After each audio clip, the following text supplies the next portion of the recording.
Okay, today we're going to replace the intercooler on this Freelander 2.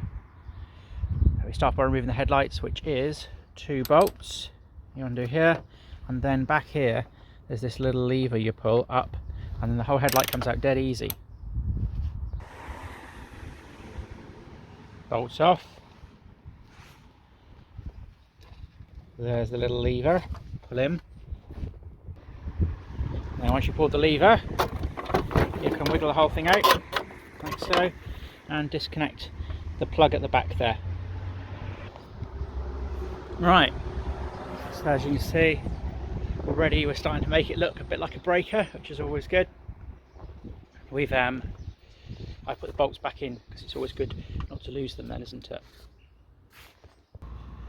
Right, so according to dear old Haynes, what we need to do next is remove this little plate down here. You see there, by the way, the markings from my leaking intercooler. And we just remove this bit here, which protects the tow hitch. And it's got these 2 little screws you just turn by 90 degrees, and then I think the whole bugger will fall off. So let's get this and see. Right, yeah, put it in here and turn it 90 degrees. Always good one-handed with your camera, innit? Like that. And the other one like that. Oh, it's almost too easy. They must expect it to be recovered quite regularly. Funny that. Right, let's put that over there. And that exposes 2 more bolts apparently for the bumper when we get that far along the instructions. There's one of them. And there's the other one. First, we have to remove the wheel arch liners and get some more bolts. They say we're going to take the wheels off. I'm not convinced I can be arsed with that. I think just steering one way and the other will do the job. So I've had these liners out a few times before. Anyone who's had their crankshaft sensor fail on the journey will know about ripping these panels off to get to it. So I'm going to take this off just on by this bolt, these little plasticky bolts. They're pretty easy to remove. They obviously know you're going to be under here quite a bit. So yeah, I'll just tear this off now. Right, I guess it's worth pointing out how to take off these wheel arch liners. There's 2 screws here which you undo, and then there's these little plastic nuts, as I said, and they sometimes like to spin forever. So if you put a screwdriver under them and sort of lever at them as you turn them, they still come off. Right, so having got off that bit down there and this bit here of the wheel arch and pulled it over the lugs that those plastic nuts are on, if we look behind here, and there's a screw here I undid using a Torx 30, and if you peel it back, there's this like lump there, and inside that lump there is our last screw. You can see me for a bit. Hello. There we go. In there, inside that bit there is our last screw. Picture, book. There we go, like that. So if I undo that last screw now, I'll tell you what it is when I've... Okay, so that elusive bolt in there was a T30 Torx, thankfully. You can see why they want to take the tyres off, because if you take the tyres off you could use a tool on it much easier. Actually, having turned the wheels that way to do the other side, oh yeah, turning the wheel that way to the other side, I could have used a tool on it. So that's worth knowing. Change the direction of the tyre, the wheels, to remove that one, and then you can use a impact driver on it. Anyway, I took it out with a 1/4 inch socket on a ratchet, which goes into the bit, and then the T30 on it. But I could have used my impact driver now that I've moved the wheels the other way. Certainly going to try and avoid taking the wheels off because I don't like having to mess around with stands today. Right, so I've now yanked that way, like that. Just got those clips out. I've done that both sides. Okay. I've lost one of the plastic nuts from in there, so I've ordered some more of those from eBay. BMW 10mm head with 4mm hole, but you kind of screw them on and they make themselves fit. So that's nice. Now I'm going to take off these 4 there, and I think that's all that's left. I've undone the 2 at the bottom, So soon we'll be able to chuck this out of the way. So now I'm going to do those 4 bolts at the top. Yep, it appears quite loose now, look.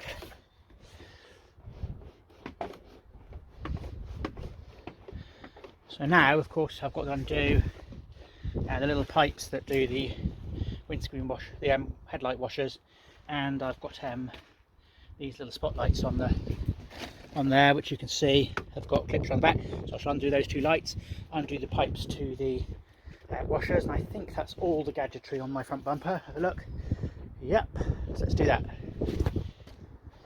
Okay, so the washer jet was reasonably easy to take off, but there's lots of wires, it turns out, that clip to the bumper, which is always nice. I'll just show you.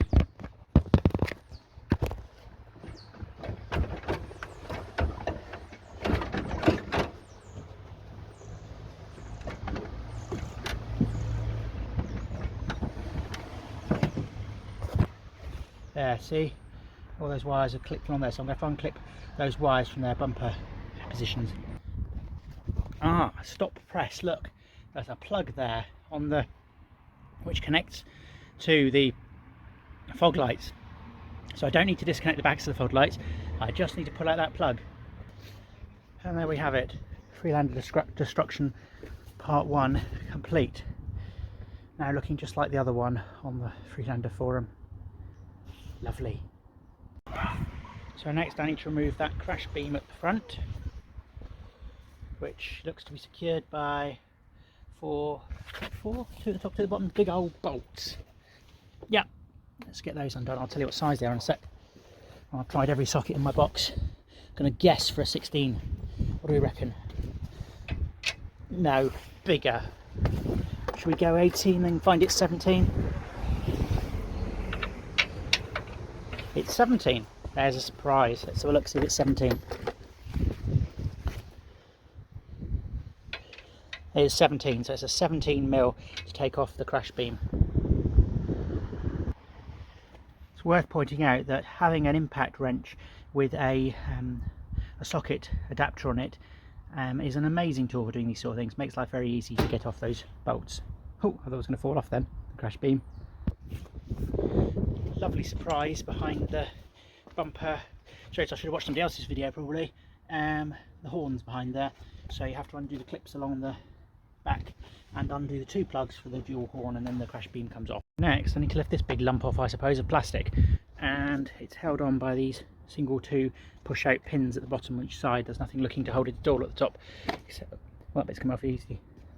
Well, we'll see what we can do. I'm probably to squeeze those to get it off as well. Give it a go. Yeah, that was just those 2 pins at the bottom. It's joined my pile over here. It was just those squeezy clips at the top and those 2 pins at the bottom. Easy. So that's off. That's the squeezy bits, I mean. Just squeeze those clips. Front come off. Give you a chance to polish your radiator, won't it? Now we can see the beastie itself, the intercooler. Here it is. So it must be almost time to go and get the new one out. Oh look, it's got Jubilee clips that tighten up on it. There's the other side as well. Yeah. I don't think those are how it came out of the factory. I wonder if it's already been replaced once in its lifetime. Interesting. I'd have thought it would have come with those types that clip into themselves, not the type that just screw up tight. Anyhow, interesting to pressure test it when I get it off. I'll see if I can be bothered. Well, I hate to tempt fate, but it does look reasonably easy to take off. So we've got those 2 Jubilees to undo each side. And then underneath here, we've got one of these little, I think it's 8mm nuts. And they've even, unlike Land Rover normally, they've even made a hole through the chassis, through the under here to get to it. So oh no, they haven't. Look, there's a one. Maybe I'll get a driver through that. You never know. Hopefully, I can use the gun on it. We will see. Okay, I was of course being silly. Land Rover haven't made the hole big enough for you to use. It's just there to tease you. Because look, even with a small one of these, it just doesn't quite go through because of this welded reinforcement here. Maybe the person who made this part dreamt that would help, and then somebody else added, later on in the design process, added this wiggly bit. Nice, you bastards. So we're going to have to try and do that with something like a an 8mm open spanner. What a shame. Okay, before I ask around anymore at this point, I thought I'd better get out the new one and see if it actually has the same fittings on it. Because some websites say there's different ones for different years, and some websites don't. So we'll have a look. It's got those same clips at the top, which is good. And it looks to me like it has the same thing at the bottom. So I'd say we're jolly hopeful. It's got its little shower caps on at the moment to keep it safe. Right, I've got those nuts off with my 8mm open ring spanner, and now you can see it moves quite easily. It's going to blatantly come out now. I've just got to undo those two 7mm Jubilee clips, which I shall be using my favourite tool with. Hopefully it'll come up quite easily. Love that tool. There we go. And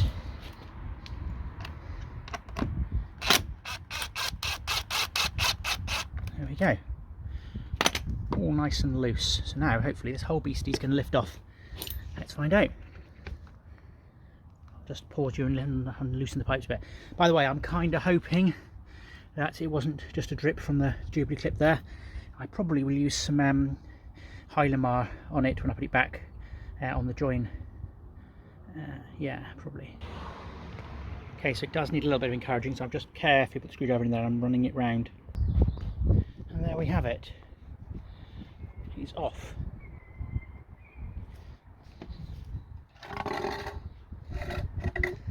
See, I thought gallons of oil were going to pour out of it. Gallons and gallons.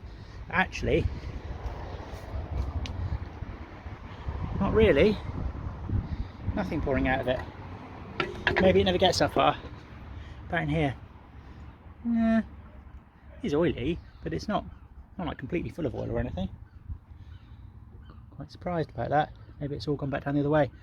Anyway, so now there's the last ponder on whether it was those end caps that blew, or whether it was just the connection. There's a lot of oil soiling over here, an awful lot. So that makes me suspect it wasn't just the pipe down there. Of course, that's what I want to suspect. Otherwise, all I have to do is tighten the Jubilee clip. We will see. Right, I shall go and get some gasket sealer, and then I shall put it back together. And then you can all post on the response chat why I shouldn't use gasket sealer, because it'll never come off again. And maybe you're right, but maybe I'll only have to do the job once. Who knows? Because it will be fixed. There we go. Judge me if you will, but we've got some blue Hylamar on the ends now. We're going to put it back together. So we're going to pop those back in, do back up the Jubilee clips, do back up the 8mm screws with nuts with ring spanner, and start reassembling. There we go. It has now earned its status as the shiniest bit of the car for the moment. See blue stuff uniformly coming out the sides, which is good. Kind of suggests it might make a nice seal in there. And it's all bolted back on, nice and firm. So now I just have to put back on the cowling first, I suppose. Let's do that. Right, that's that bit back on. That's dead easy. That's the cowling back on.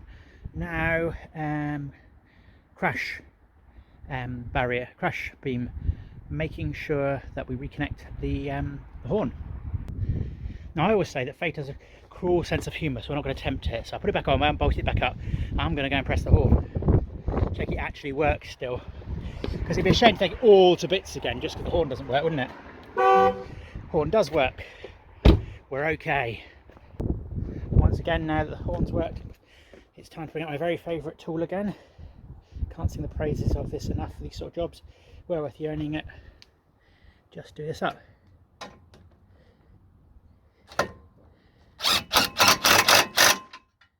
So easy.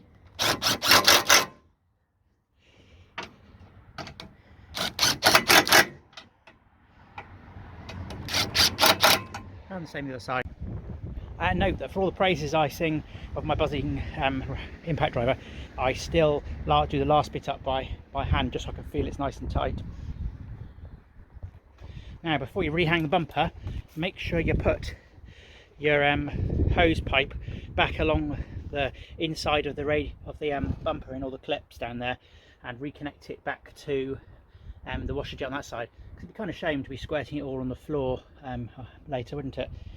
And the one over here as well, reconnect to the joint there. and reconnect the wiring loom for the fog lights. And of course, to avoid sod's law, before I rescrew the bumper back together, I'm checking again that the fog lights do work, which they do. Probably worth mentioning that to get the fog lights to go on, you'll have to do the put the key in the slot and do a long press without your foot on the clutch to wake up the car, and then put the headlights to auto and press put the auto headlights to on and then press the fog light button. Otherwise you might think they don't work when in fact they do. You can do this without the headlights connected, that's fine. But as I say, long press on the button without your foot on the clutch, lights to on, and then press the front fog light button. You know what, I may regret saying this in a minute, but it is remarkable how easy the bumper goes back on. Hook it over the top, line up the pegs at the side, give them a bit of a whack inwards so they click back in. The top just sits up there, the whole thing just floats on it really, other than those few screws. Bang that back in there. Now I'm going to put in those top 4 screws with the wrench. That's them in. So now what have I got left to do? I've got to do the 2 bolts each side from inside the wheel arch, that one that hides deep inside, down in there, and from inside there, and then the one that's slightly on the outer, refit the inner arches. So I'll start off with those two deeply inset ones, and then move on from there, and then fit the wheel arch liners. But we're kind of defeated it now. As you can see, with the wheel turned the other way, it's much easier to reach those 2 torque 30 ones, which then go in relatively easily. I wouldn't use the gun on those perhaps, because I'll probably wreck them. I'll just do those up with this.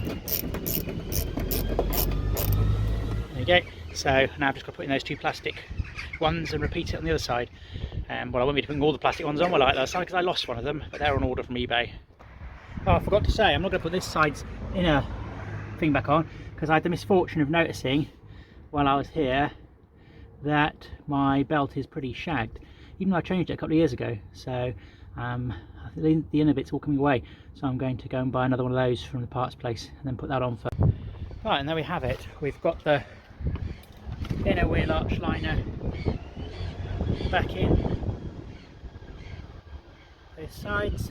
Well, not quite true, not both sides, because the other side's got, I found that my bloody drive belt's all cracked, so I'm going to go to Eurospares and get another drive belt and fit that. And as you know, you need this side off to do that. Good job done. And more importantly, it must look like a Land Rover again, which is, there we go, which is good. I'm not going to start it now because I've got the highly mile drying, but job done.